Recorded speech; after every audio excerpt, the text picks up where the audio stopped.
ሰላም ጤና ይስጥልኝ ውድ የወንበር ሚዲያ ተከታታዮች እንደምን አላችሁ? እኔ ደህና ነኝ፣ እግዚአብሔር የተመሰገነ ይሁን። እንግዲህ ዛሬ ደግሞ የምናየው በጥንተ ኦን ወይም ደግሞ ረቡዕ መስከረም 1 ወይም እንቁጣጣሽን መቼ ዕለት እንደሚውል ነው የምናሰላ ማለት ነው። ከዚህ በፊት በጥንተ ቀመር አይተናል። በነገራችን ላይ ጥንታት 3 ናቸው። እነዚህ ማን ናቸው ከተባላችሁ ጥንተ ቀመር ማክሰኞ ነው፣ ጥንተ ዕለት እሁድ ነው፣ ጥንተ ኦን ደግሞ ረቡዕ ነው ማለት ነው። ስለዚህ ጥንተ ቀመር ማክሰኞ ለምን ተባለ ካላችሁኝ አዝርቶች የሚቆጠሩ በአጠቃላይ አትክልቶች የተፈጠሩበት ዕለት ማክሰኞ ስለሆነ ጥንተ ቀመር ይባላል። ጥንተ ኦን የምንለው ደግሞ ማን ነው ብለናል? ጥንተ ኦን ማለት ብርሃን ማለት ነው። ጨረቃ፣ ከዋክብት፣ ፀሐይ አጠቃላይ በሰማይ ያሉ እነዚህ ነገሮች ብርሃናት የተፈጠሩበት ዕለት መቼ ነው? ረቡዕ ነው ማለት ነው። ስለዚህ አሁን በጥንተ ኦን ማለት ረቡዕ ነው ብለናል። ስለዚህ በጥንተ ኦን ረቡዕ መስከረም 1 ዕለቱ ወይም ቅዱስ ዮሐንስ ወይም የዘመን መለወጫ መቼ ዕለት እንደሚሆን ነው የምናሰላ ማለት ነው። እስከ መጨረሻው አብራችሁን ቆዩ። ለቻናሉ አዲስ ከሆናችሁ ደግሞ ሳብስክራይብ በማድረግ ቤተሰብ ይሁኑ። በጣም አሪፍ። ቀጥታ ኑ ወደ ምኑ ሄዳለሁ?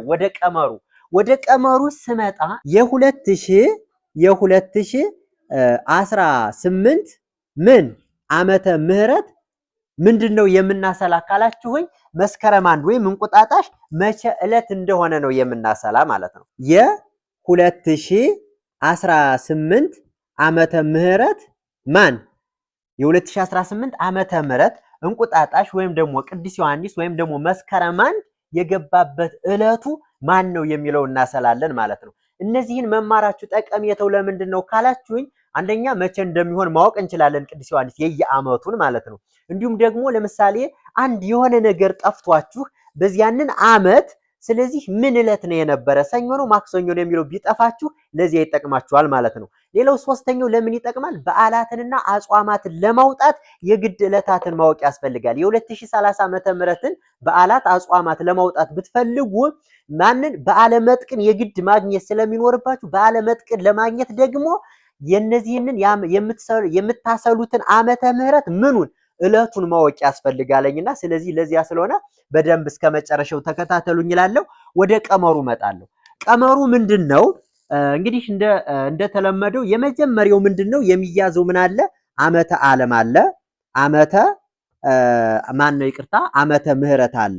ዓመተ ምህረት ታረጋላችሁ ሲደመር ዓመተ ምህረት ሲደመር ዓመተ ፍዳ ዓመተ ፍዳ ታረጉታላችሁ በቅንፍ 5500 ዘመን እኩል ይሆናል ማን ይመጣል? ዓመተ ዓለም ይመጣል። ዓመተ ዓለም ይመጣል። አሁን ዓመተ ዓለም ከመጣ በኋላ ዓመተ ዓለሙን ለማን ታካፍሉታላችሁ? ትመጡና ዓመተ ዓለም ሲካፈል ለማን ታረጉታላችሁ? ለአራቱ ወንጌላውያን ታረጉታላችሁ። ከዛም በኋላ ለአራት ስታካፍሉት እኩል ይሆናል ምን ይመጣልኝ? ድርሻ አለ።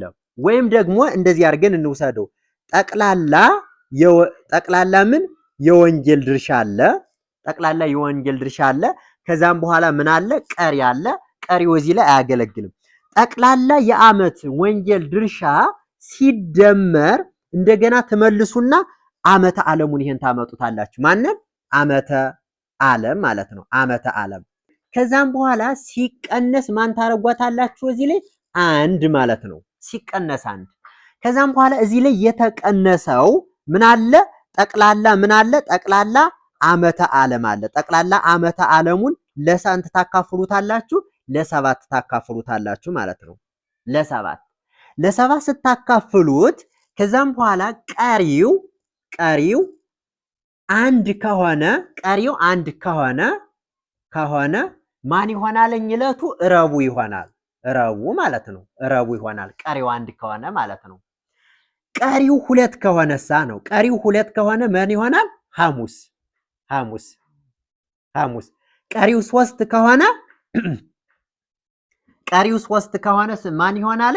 ዓርብ ማለት ነው። ዓርብ። ቀሪው 4 ከሆነ ማን ይሆናል? ቅዳሜ።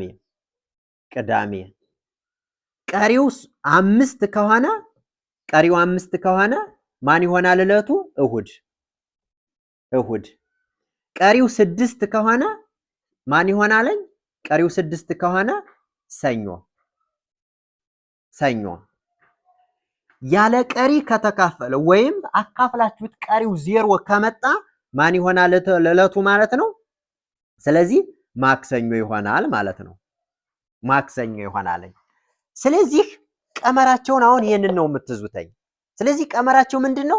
የምትፈልጉት ዓመተ ምህረት አለ። የምንፈልገው ዓመተ ምህረት የ2018 ነው። 2018 ስለዚህ ዓመተ ምህረት ሲደመር ዓመተ ፍዳ 5500 ዘመን ማለት ነው እኩል ይሆናል ዓመተ ዓለም ይመጣል። ዓመተ ዓለሙን ጠቅላላ ድምሩን ለማን ታካፍሉታላችሁ? ለአራት ስታካፍሉት የአንዱን የወንጀል ድርሻ አወቃችሁ። የአንዱ የዓመት ወንጀል ድርሻ ለአራት ያካፍል ነው። አራቱ ወንጀላውያን ናቸው። ስለዚህ ጠቅላላ የምን የዓመት ወንጀል ያንዱ አለ። እንደገና እንመጣና ሲደመር ጠቅላላ ዓመተ ዓለሙን እዚህ ላይ ያለው ከዚያ ሲቀነስ አንድ እናደርገዋለን። ሲቀነስ አንድ ከዛም በኋላ የሚመጣው ጠቅላላ ዓመተ ዓለሙን ለሰባት ታካፍሉና ቀሪው አንድ ከሆነ ሮቡ ትሉታላችሁ፣ ያንን ዕለት ማለት ነው። ቀሪው ሁለት ከሆነ ማን ትሉታላችሁ? ሐሙስ። ቀሪው 3 ከሆነ አርብ፣ ቀሪው 4 ከሆነ ቅዳሜ፣ ቀሪው 5 ከሆነ እሁድ፣ ቀሪው 6 ከሆነ ማን? ሰኞ። 0 ያለ ቀሪ ከተካፈለ ደግሞ ማን? ማክሰኞ ትሉታላችሁ ማለት ነው። አሁን እንስራ እስኪ። ቀጥታ ወደ ምን እንሄዳለን? ወደ 2018 ዓመተ ምህረት የቅዱስ ዮሐንስ ወይም የዘመን መለወጫ መቼ ዕለት እንደሆነ በዚህ ቀመር መሰረት እናሰላለን ማለት ነው። በጣም አሪፍ። ቀመራችን ማን ነው? ዓመተ ምህረት ስንት ነው? 2018 አይደለ? ሲደመር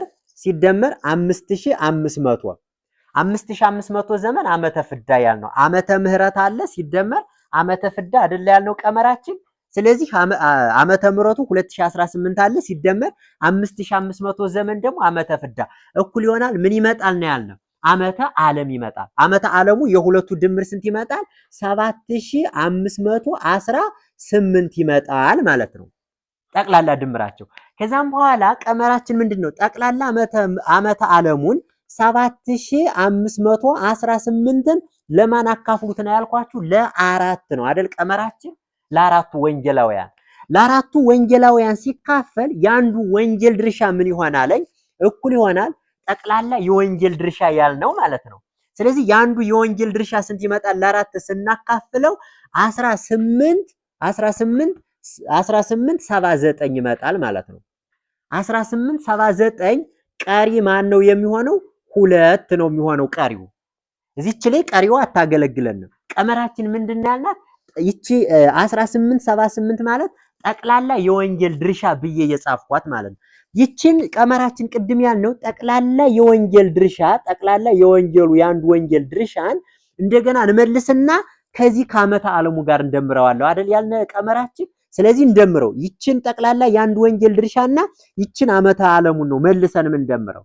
ስለዚህ 7518 ሲደመር ጠቅላላ ያንዱ ወንጌል ድርሻ ስንት ይሆናል? 1879 ማለት ነው። ከዚያም በኋላ ሲቀነስ ማን ነው ያልኩ? አንድ ማለት ነው። ከዚህ ላይ ቀመራችን ሲቀነሳል። አሁን ሁለቱን እንደምር።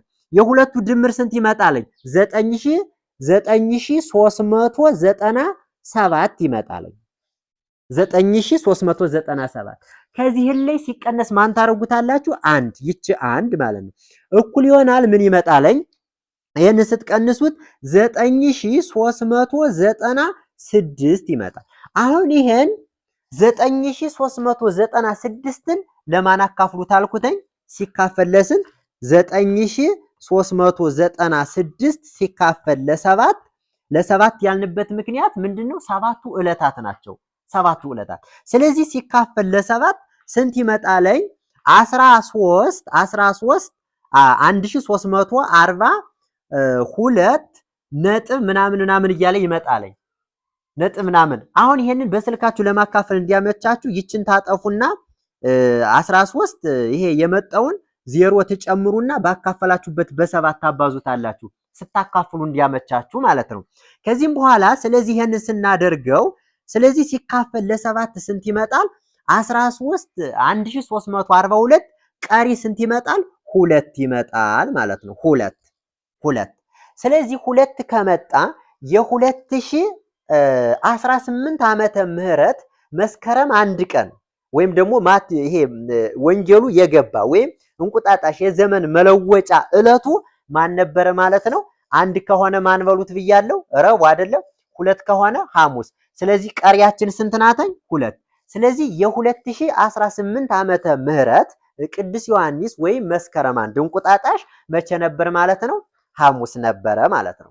ስለዚህ እንደዚህ እያደረጋችሁ የምትፈልጉትን ዓመተ ምህረት በጥንተ ኦን ረቡዕ ማስላት ትችላላችሁ ማለት ነው። ስለዚህ እናንተ የሌሎቹን ሞክሩ። ለምሳሌ ልስጣችሁ የ1999 ቅዱስ ዮሐንስ መቼ ዕለት እንደሚሆን እንዲሁም ደግሞ የ2030 ወደፊት የሚመጣው ዓመተ ምህረት ቅዱስ ዮሐንስ መስከረም አንድ መቼ ዕለት እንደሚሆን እናንተ አስሉና በኮሜንት አሳውቁኝ ማለት ነውና ስለዚህ የዛሬው ዝግጅታችን ይሄንን ይመስል ነበረ። የጥንቷና የክብሯ ባለቤት የሆነችው ኢትዮጵያ ዛሬም ድረስ በራሷ የዘመን አቆጣጠር ዓለምን እያስደመመች ትገኛለች። የዛሬው ዝግጅታችን ይሄንን ይመስል ነበር። በቀጣይ በሌላ የስሌትና የጥበብ አምድ እስከምንገናኝ ድረስ ሰላም ለሀገራችን፣ ፍቅር ለሕዝባችን ይሁን። ቪዲዮውን ከወደዳችሁት ላይክ፣ ሼር፣ ሰብስክራይብ በማድረግ ቤተሰብ ይሁኑ። አመሰግናለሁ። ኢትዮጵያዊነት ኩራትነት